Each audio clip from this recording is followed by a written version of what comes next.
Hi, welcome to another episode of What's It Like? I'm the Novice Explorer, and today we're looking at travelling alone. Roll the intro, I guess.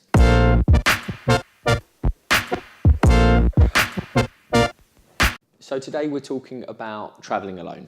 I recently was on an adventure cycling around the world, and I spent a large portion of my time alone and with other people. So the first thing I'd say about travelling alone is having a think about the type of adventure or journey that you want to go on, and whether it suits being alone or being with a group. And what I mean by that is there are plenty of examples of great adventures and great journeys where being in a group would really improve the experience and make it that much better, being with your friends or new people. But there are also those adventures where really being alone will help you really enjoy that experience on a completely different level. A really good example of that was about a year ago. I wanted to go to Snowdonia to hike up Mount Snowdon in Wales. It's a beautiful, beautiful place. And a few of my friends said they were up for the idea, and we planned the trip. And then the Monday before we left on the Friday, both of the friends that were going with me cancelled for various reasons. In the end, it was their girlfriends. And I decided I was going to go ahead on the trip anyway. So I travelled to North Wales, to Snowdonia. I spent the weekend there camping, hiked up the mountain, hiked back down again. It was incredible. And I drove back and met my friends and their girlfriends in the pub. And I showed them the pictures and the videos that I'd taken, and they were completely amazed by what I had seen. And in fact, actually several months later, I ended up going back with one of the friends who was meant to come the first time. But that adventure was a perfect example. It was something that I would really enjoy with my friends, but it was also something that was really, really great to do on my own. So the first thing is to think about is the type of adventure, I think, and whether it'd be better suited to being alone or being with a group. And it also depends on what you want to get personally out of the experience as well. The second thing to think about then is being safe. That's the most important thing you have to consider when travelling alone. So that's things like planning ahead and researching ahead before you go anywhere. Because you're on your own, there's no one else with you to make sure that you are safe or take these precautions. So it's really up to you and you alone to make sure that you are safe. So where are you travelling to and from? You need a rough idea of that. What time are you getting there? Where are you staying? One of the things I did when I was cycling around the world is I made sure I had a rough route of where I was going, and I made sure that I had the numbers and contact information for all of the embassies, the British embassies abroad in the countries that I'd be going to. And that definitely came in handy when I was in China. No one else around me spoke English, and I had an accident and I was on my own.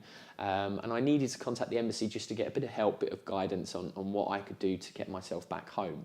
That only happened about 3 weeks ago. So that's a really good example. Something else that I carried was a small GPS device. It's called Spot. It's about this big, and it basically broadcast my location to a map I had on my blog, but it also had functions that you could contact family members by pressing a button and sending a certain message. And it had an emergency system on it that if I pressed the SOS button, I was insured for someone to come and look for me and help me out if I got stuck. So maybe your adventure isn't that extreme, but think about that. If you're going into the mountains, even in the UK, especially in the UK, make sure you have a map, you know the route, you've done some research. Have you walked up a mountain before? Is it something you can do on your own? Is there an easy route? Snowdonia is a fantastic place. There's loads of different routes that you can do up to Mount Snowdon, and they have varying degrees of difficulty, but you still need to check the weather. You still need to tell someone when and where you're going. You still need to make sure that you're planning and being safe, okay? That's the most important thing, especially for travelling on your own. The next thing then to consider is loneliness. It's something that you will have to deal with when you're on your own. You can deal with it in two ways. The first thing is to say to be comfortable being on your own.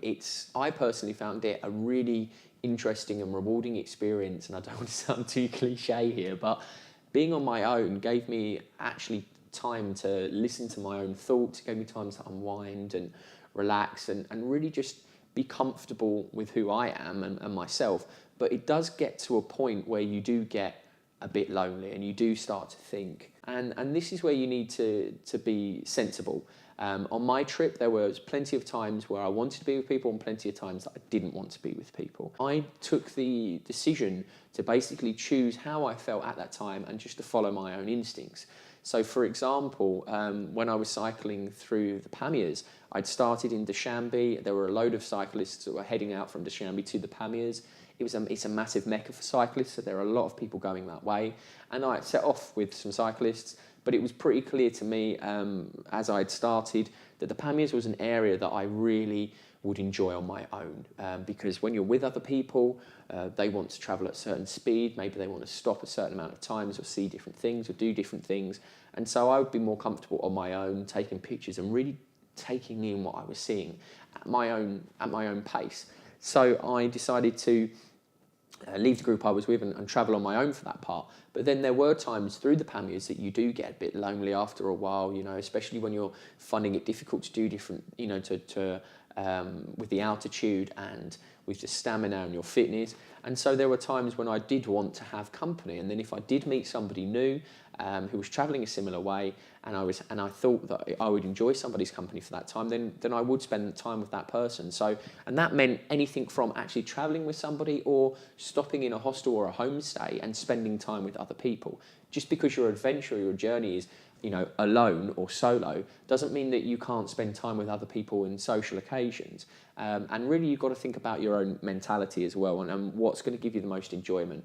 If you start solo and then you actually want to spend a little bit of time with people to keep you sane, then you should do that. It's really making sure that you get the most time out of it.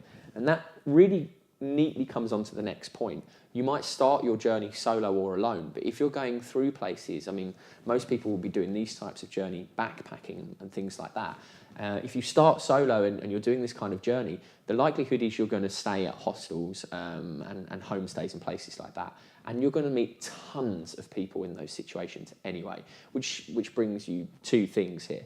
It brings you an opportunity to travel with people if you decided to take a break from being on your own, but it also gives you opportunity just to spend time with people and socialise. So you're never really going to be alone for too long unless you're going into, a crazy environment like the desert or something like that. And in that case, you really need to make sure you are going to be comfortable with yourself for that duration of time. So maybe you should have a think about that. How long are you planning on travelling on your own? How long are you actually going to be definitely on your own for? And do you think you can handle being on your own for that long? Are you comfortable with yourself for being alone for that long? And one of the most important points I could think of, especially from my own experiences, is not to second guess yourself. So you're travelling alone, you have to make decisions, there's no one else with you. And these decisions, you were with another person, would seem rather trivial and not really that important, but now you're on your own and you answer to yourself and it's just you, these decisions become really, really crucial to you now, even the most minor of things. And so the best thing I can say to you is make a sensible decision. Have a think about what the pros and the cons are. Don't take unnecessary risks. Think about it, form a decision and stick to it. There's no point second guessing yourself.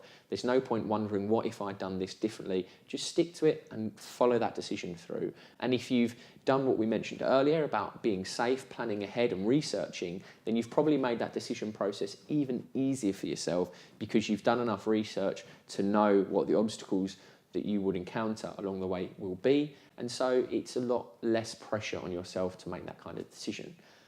So basically, just to recap, think about the type of adventure or journey that you're going on. Does it suit being alone? Does it suit being with somebody else? Be safe, don't take unnecessary risks, research and plan because it's going to come down to just you at that time. Don't be afraid to meet new people. Don't be afraid to socialise with people. Maybe you need a break from being with people. Maybe you need a break from being on your own. I certainly found that when I was travelling with people, I had a limit. I could only be in a group for a certain amount of time, and then I just craved being on my own so much. You will be lonely at times. It's how you deal with that, okay? Think about it on a more basic level. If you're active, if you're constantly doing something, if you have a busy day planned ahead, then you don't have time to think about being on your own. So if you're in a new city or a new place like that, go out and experience the nightlife. Go and meet new people. There's nothing stopping you doing that. And just don't second guess the decisions that you make because you'll really regret that in the long run.